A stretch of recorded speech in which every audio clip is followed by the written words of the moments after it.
Does WWE have plans for LA Knight and the Money in the Bank contract? We'll speak about that, plus the future of the Money in the Bank premium live event. Rey Mysterio is attacked inside his own home on Thanksgiving by his own son, Dominik Mysterio, and his mammy, Rhea Ripley. Becky Lynch has been rumoured to return to the ring soon. We've got an update on her future. Rhea Ripley as well. What's the latest on her in-ring status? She discusses her recent injury troubles. Elias recently missed an episode of Monday Night Raw. We're going to discuss why that was the case. NXT do the lowest rating since the summer. Plus, the WWE stock hits a 52-week high for the second consecutive day in a row.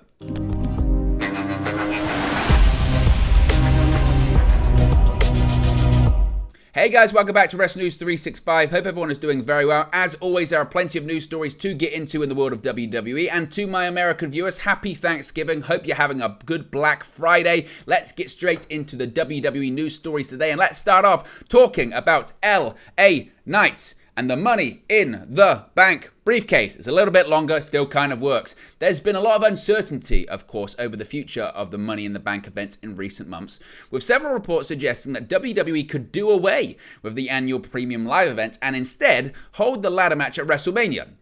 Of course, that was the case before 2010 when WWE debuted Money in the Bank as its own separate pay-per-view. A new report from Sean Ross Sapp of Fightful Select has provided some clarity into the situation, with several members of creative and higher-ups in WWE noting that although such a thing isn't impossible, the idea has not come across their desks as of yet. But another big rumor doing the rounds in WWE and on social media and online at the moment is that SmackDown star LA Knight is a shoo-in to win next year's men's Money in the Bank ladder match. This is because WWE Chief Content Officer Triple H is said to be a big supporter of the SmackDown superstar. However, WWE sources close to Fightful shot down the rumors, with one person noting that there have been no discussions regarding the winner of the ladder match in 2023. Quote, "I like LA Knight, but we don't even have definitive plans across the board for months down the line, much less next year's Money in the Bank," the anonymous WWE source told Fightful. If we wanted it on him so bad, it wouldn't have been that hard to take theories to put onto him. I never heard of him discussed in the same conversation as Money in the Bank. Not that it couldn't happen because he's a great performer, but it's not been discussed, end quote.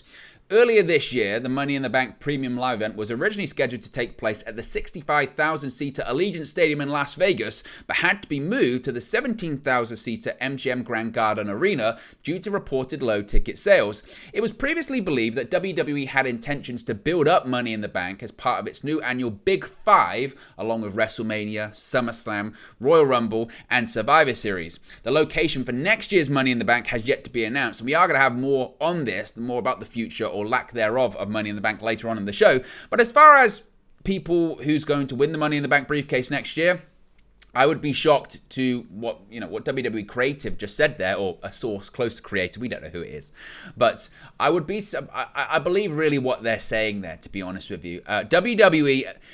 They might be doing more longer-term planning in the Triple H regime than they had done previously in the Vince McMahon regime. But as far as what is the plan for the Money in the Bank briefcase next year, I would be surprised if they're looking that far ahead.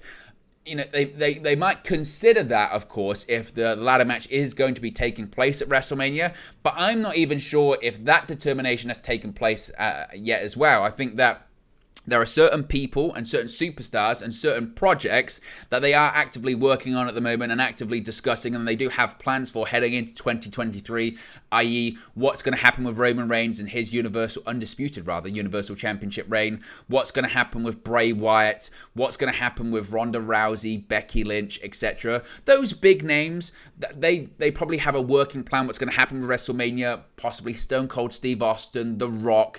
Those big names, they have a working idea. But even that isn't finalized at this point. Even that isn't figured out completely. So smaller projects, smaller ideas, i.e. LA Knight or the Money in the Bank briefcase, that will be determined closer to the time. So I think anyone trying to report with certainty that, definitely 100% it's going to be LA Knight, he's going to win the Money in the Bank briefcase, I would push back on that. Again, I don't think those kind of decisions have been determined just yet. I think, again, there are bigger fish to fry, as it were, when it comes to WWE Creative at the moment. So as far as LA Knight winning it or it being, he's a shoo-in, look, whenever they do it, he could be considered a favorite at this point, and maybe that's the misconception of this. LA Knight would be a great person to win the Money in the Bank briefcase, especially considering by that point maybe Roman Reigns would have dropped the championship. So LA Knight cashing in on a babyface Cody Rhodes or a babyface Sami Zayn or whoever it may be, that's a real possibility. Or whoever the WWE champion is at that time as well, because hopefully the titles would have been split by that point. So that's a possibility, but that at this point is merely speculation and hypothetical fantasy booking. So if we get any more confirmation or any more firm concrete reports on that, of course, we'll talk about it here on the channel. This was certainly something that was doing the rounds last night on social media. WWE does not stop, even for a national holiday in the United States, because Thanksgiving went off with a bang in the Mysterio household. WWE legend Rey Mysterio was met with a surprise Thanksgiving Thursday as his son Dominik Mysterio and Rhea Ripley of the Judgment Day crashed his home and handed him a merciless beating. As can be seen in the video on social media, Dominik and Ripley casually sauntered into Rey's home, with Dominik assuring his mammy that the food was going to be delicious, as she's going to specifically love his mother's tamales. When Rey refused to let the uninvited guests in for Thanksgiving dinner, Ripley and Dominik took matters into their own hands, letting themselves into the Mysterio household. After beating up his father, Dominik proceeded to show Ripley some family portraits as a helpless Rey demanded they leave the premises. Eventually, Dominik held up a portrait of Rey winning the United States title and smashed it on his father's walking boot. Seeing the viral video has garnered nearly 500,000 views within a few hours. It's possibly on way more at the time of recording right now. It appears WWE will use the footage to further the Mysterio Judgment Day storyline on its programming. It's widely rumored that WWE's long-term plan is to do a Rey versus Dominik singles match at WrestleMania 39 next year. Rey was last seen in action against Intercontinental Champion Gunther on the November 4 episode of WWE SmackDown, a match that was taped on October 28. 2 days later, he wrestled at a WWE live event in Mexico City and has been out of action ever since. Rey was originally announced for the ongoing SmackDown World Cup, but he was replaced by Mustafa Ali due to a reported lower leg injury. Earlier in October, Rey requested to Triple H that he be moved to the SmackDown brand so he could get away from his son and the Judgment Day, but despite being moved to SmackDown, his son is still making his life a living hell. I thought this was brilliant. I thought this was so well done, and sometimes these kind of things can be hokey and they can be over the top, and it can still be pro wrestling-ese, and it's like, oh, why is there a camera there? Why is Rey Mysterio wearing a mask? All that kind of stuff. But even those little things, they addressed really well in the video. So first of all, it's not Rey Mysterio that answers the door. It's Angie, his wife. And eventually, Rey Mysterio comes to the door, and as he opens the door, he's seen putting on his mask. He can be seen putting on his mask at the time as if to say, I wasn't wearing my mask, but now I've got to put it on because I know there are cameras here. Angie even said as well, why are you filming? Why are you filming this? So all of that was addressed really well, and it's just a nice way to keep this feud going along. As I mentioned, it was smart because they'd done the turn. They did the turn at Clash at the Castle, and it was a case of, well, where'd you go from here? Because now I don't trust WWE storytelling if both Mysterios are on the same brand to be able not to cave in and to pressure and do the Rey Mysterio versus Dominik Mysterio match not at Survivor Series or the Royal Rumble or something like that. So what they had to do, they had to get Rey Mysterio away from the Judgment Day. They had to get Rey Mysterio away from his son. They still have to keep playing up, I'm not going to fight my son. I don't want to attack my son. I'm not going to do it. I'm not going to do it. Get me away from him. I can't stand to be around him. I want to leave, and I want to get as far away from him as possible. But you still then, whilst other things are going on, whilst that's bubbling, you still then need to be able to occasionally come back to this and keep planting the seeds. And this is an excellent way to do it. It's a fun way. It's a unique way to do it. And it was really well done. It also gives more of a reason for Mysterio to be out with an injury, depending on how long this injury is going to be. So now we might not see Rey Mysterio until the Royal Rumble. Perhaps Dominik Mysterio is in the Royal Rumble, and then Rey Mysterio will come back as a surprise entrant, eliminate Dominik Mysterio, eliminate himself, they brawl, and then it sets up the match for WrestleMania, something like that. I think that's the way it's going to go. And I mean, to be honest, it's still Mysterio versus Mysterio. It's not a massive match. I don't think it's a match that particularly loads of people are like, I'm so excited to see. I can't wait to see Rey versus Dominik. But the story itself is unique. It's father versus son. They were tag team partners, tag team champions. The son turns on the father, aligns himself with this nefarious group in the Judgment Day and this nefarious woman in Rhea Ripley. Like, all of that does make a lot of sense. And maybe the culmination is Rey Mysterio defeating his son, and then at the end the son comes home, or he saves, then the Judgment Day turn on him, and then the Mysterios reunite or something like that. That's probably the way to do it. You always can come home. Maybe that's what they're going to do. So there's certainly a long story at play, and I credit WWE for doing long-term storytelling in that sense, and also remaining calm, not rushing into things, and just doing little angles like this to maintain this story's development. So I thought this was really well done. Now, speaking of Money in the Bank, we kind of spoke about it earlier, and an update has emerged on Triple H potentially scrapping a WWE Premium Live event. Since Paul Triple H Levesque took over creative duties, WWE has undergone many changes, which seem to be popular with audiences and the WWE locker room. As part of the new regime, WWE's Premium Live event schedule has seemingly been under review too. Previously, it was reported that Triple H has plans to cancel the Hell in a Cell Premium Live events. Hell in a Cell matches will happen when they fit Levesque's booking instead of being confined to the annual event. An update has also emerged on Triple H's plans to potentially scrap another Premium Live event in Money in the Bank. Now, as I mentioned, this comes from the report from Sean Ross Sapp and Fightful Select, suggesting that the idea of cancelling the events altogether hasn't come across their desks as of yet, but certainly it's under consideration that they move it back to WrestleMania. The issue that they've always had with this, and this will continue to be an issue, is that, of course, Money in the Bank works better at WrestleMania. It's another showcase match. It's a big match. But also, the other issue is that it is a big brand, and it's always done good business. And apart from when they tried to put it in Allegiant Stadium last year, it always does sell out. And you have to weigh up the mindset of, do we put this to WrestleMania where it does fit better, and it feels like when you win the match at WrestleMania, it means more, and it's kind of a nod to this is the guy and girl, for lack of a better term, for the next year that we're going to make a world champion, is going to get a big push. WrestleMania is the season finale. It's the culmination of a year of storytelling, and also is a window into what the storytelling is going to be moving forward as well.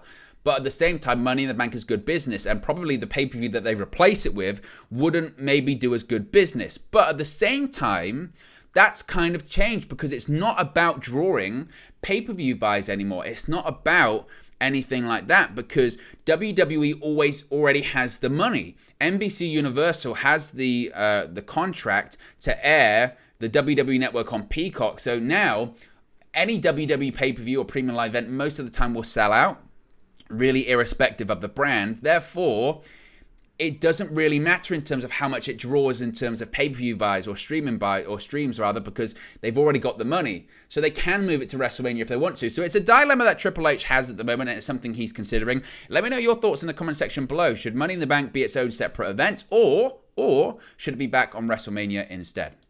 Becky Lynch, there's been a lot of rumors about Becky Lynch possibly returning this Saturday at Survivor Series, being the 5th participant in Bianca Belair's War Games side. Former WWE Raw Women's Champion Becky Lynch has shared a new training photo ahead of her rumored return.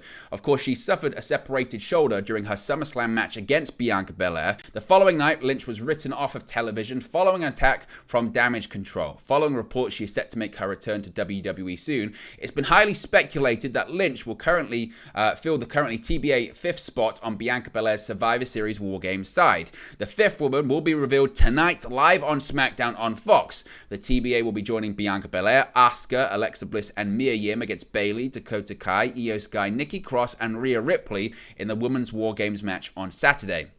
Ahead of the reveal on SmackDown, Lynch has shared a picture in an Instagram story of her training at the Edge Gym with trainer James Swan. She noted, "Whenever I'm in Dublin, I train with the best. The gym is in Dublin, Ireland, but it would be possible for the man to return to the US in time for SmackDown tonight. Of course, we'll have to wait and see." It could just be a case of Becky Lynch is a well-known troll on social media as well. Possibly she's more than aware of the rumor suggesting that Becky Lynch is going to be the 5th participant in the War Games match.